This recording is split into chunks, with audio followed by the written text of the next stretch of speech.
La Suprema Corte de Justicia de la Nación trató el caso de Atenco en base al artículo 97 de la Constitución Política de los Estados Unidos Mexicanos, que está vigente desde 1917. Pero el texto no es original, ha tenido muchísimas reformas a la fecha, al grado que si el primer jefe del ejército constitucionalista, Venustiano Carranza, reviviera y ve la Constitución que tenemos ahora, yo creo que se caga del susto, del coraje, porque iba a decir: esto no es lo que yo hice, esto no fue lo que aprobamos, esto es otra cosa. Con tantísima reforma ya no es lo mismo. Y si también resucitaran Mariano Otero y Manuel Crescencio Rejón, que fueron los autores del juicio de amparo, se dan cuenta que hoy tenemos 13 causales de improcedencia para conceder el juicio de amparo. Es decir, hay 13 pretextos para que el Estado mexicano, a través de la Suprema Corte, niegue el amparo a sus ciudadanos. Y si ellos revivieran, dirían: en la madre, nosotros no le pusimos tantísima causa de improcedencia al juicio de amparo. Eso es denegación de justicia, son obstáculos para que la gente pueda acceder al amparo. Claro, en un Estado cada vez más represivo, que hace leyes cada vez más salvajes, más autoritarias, esto es lógico. Eso fue lo que pasó aquí también.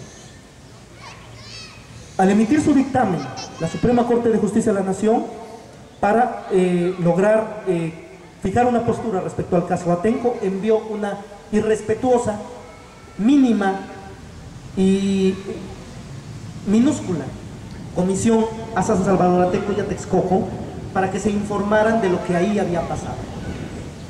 Porque los señores ministros de la Suprema Corte de Justicia de la Nación, además de pendejos, son ciegos y no ven la televisión y no ven las noticias. Por eso los señores no se enteraron de que estaban transmitiéndose imágenes en cadena nacional de lo más permisible y de lo más decentito, de lo que estaban haciendo los elementos de la Policía Federal Preventiva en Atenco. Había imágenes en internet dándole la vuelta al mundo de periodistas independientes como nuestro hermano Roland Bradley Will, a quien asesinó el Estado de Oaxaca y el Estado mexicano. Había imágenes gracias a hombres como él, que estaban en internet, circulando a todo el mundo, apreciándose los ultrajes, las villanías, la rapiña de los elementos de la Policía Federal Preventiva en contra del pueblo de Atenco. Pero los señores ministros no ven internet, no les interesa tal vez, o tal vez su ignorancia es más grosera y más insolente. Y además de ser ignorantes del espíritu de las leyes constitucionales, también son ignorantes de cómo dar un clic en un equipo de computación para ver lo que estaba ya en el conocimiento de todo el mundo.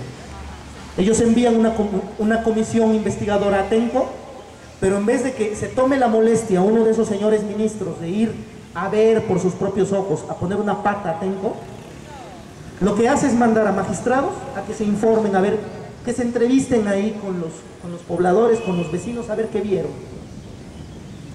Si estamos viendo la clase de salvajismo, la clase de brutalidad que aplicó el Estado en Atenco, ¿qué testigo iba a querer hablar y iba a querer decir cómo en su cara violaron a chamacas, o violaron a mujeres, o golpearon a ciudadanos?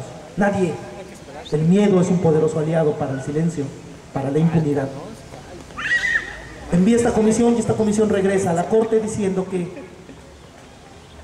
sí hubo algunas violaciones a los derechos humanos, y sí algunas son muy graves, pero esto no tuvo nada que ver en esto Enrique Peña Nieto, que es el gobernador del Estado de México. Habrán tenido que ver los policías de botas, los policías de garrote, pero no Enrique Peña Nieto, ni menos el otro salvaje carnicero de Eduardo Medina Mora. Los jefes, no. Es más, Medina Mora de allá se vino con botas mejoradas, los pefepos se vinieron aquí a Oaxaca con técnicas de tortura depuradas. Los errores que cometieron en Atenco ya no los cometieron acá, porque ya tenían la experiencia. Vinieron a atender a todos los oaxacos, a ponerles en su madre. Claro, y esto lo está pidiendo el que desgobierna Oaxaca. Vengan aquí a sostener mi gobierno, porque nadie me quiere y porque yo ya he matado a 26 personas pero ni con eso entienden, no se amedrentan. Las marchas siguen igual de multitudinarias. Entonces, ya lo sostuvieron acá y aquí sigue desgobernando el Estado.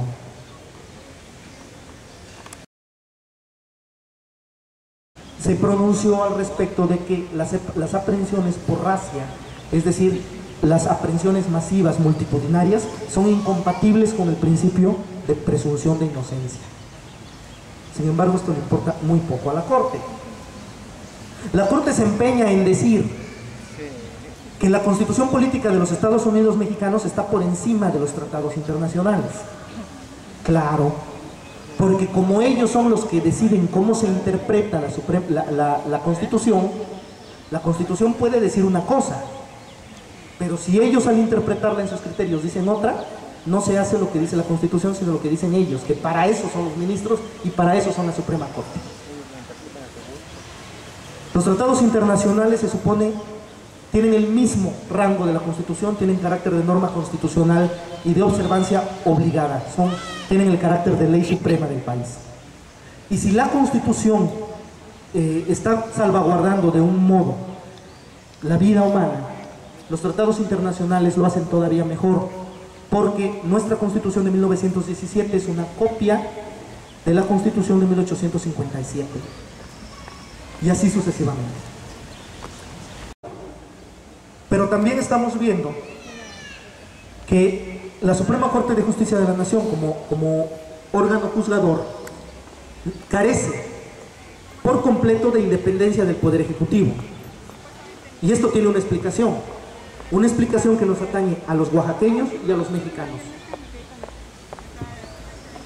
Muchos doctores extranjeros en Derecho Constitucional y en Teoría del Derecho dicen: pero ¿cómo es posible que ustedes, los mexicanos, digan que tienen democracia si se lleva a cabo un proceso electoral y está lleno de trampas y de fraudes, lo convalidan en vez de repetir el proceso?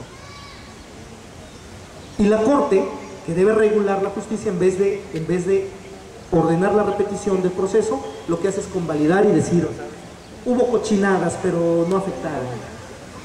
Y en el más asqueroso de los casos tenemos todavía un ejemplo más claro. Hoy el titular del Poder Ejecutivo en Oaxaca nos está gobernando con una sentencia de tribunal, porque de la larga lista de gobernantes de este territorio, desde la época prehispánica hasta hoy, y hasta José Murat Casab, todos habían sacado su gobernatura de las urnas. El loco de Ruiz es el primero que saca su gobernatura de los tribunales, es decir, con una sentencia que los obliga a reconocerlo como gobernador, y el güey salió del tribunal, un tribunal que le dio la gobernatura por mayoría, diciéndoles a todos: ¡huevos! Soy tu gobernador. Entonces tenemos una cuestión delicada, porque es el Poder Judicial el que designa al titular del Poder Ejecutivo. ¿Dónde está la democracia? Y a nivel nacional pasó exactamente lo mismo. Un tipo se va a los tribunales porque le sacan todo el cochinero electoral y la Corte dice: fue legal. Y en vez de cualquier otra cosa, Felipe Calderón gobierna también con una sentencia de tribunal. ¿Cómo se queja un oaxaqueño de la democracia oaxaqueña si el índole federal, el Poder Federal está igual? Gobierna también, como gobierna en una sentencia de tribunal que obliga a los mexicanos a reconocerlo como presidente. Porque ha sido el Poder Judicial Federal el que va a designar al titular del Poder Ejecutivo. Es un poder que designa al otro poder. Muy bien afilado. No le tengo miedo a policía ni a soldado, afilando el machete por el pavimento. Marchando vengo de San Salvador a Tenco, vengo dispuesto a todo por defender mi tierra. Con mi machete bien afilado vengo.